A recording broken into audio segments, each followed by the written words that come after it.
তেল বেশি লাগবে বলে এই ভয়ে অনেকেই করলা ভাজি খেতে চান না। আমার মতো বুদ্ধি করে করলা ভাজি করলে করলা ভাজি খেতে অনেক স্বাদ লাগবে, তেলও কম লাগবে। যে কোনো ভাজি বা করলা ভাজি করলে প্রথমেই অনেকখানি তেল দিবেন, দেখবেন ভাজি সুন্দর মতো হয়ে গেছে, তেলও বাঁচবে। 15 মণ পেঁয়াজ কিনেছি আর করলা ভাজি খাবো না, এটা কোনো কথা হলো?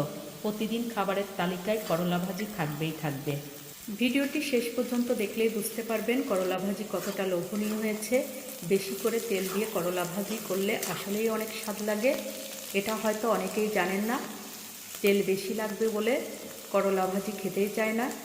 আর একদমই তেল কম দিয়ে করলা ভাজি করলে খেতে অতটা স্বাদ লাগে না।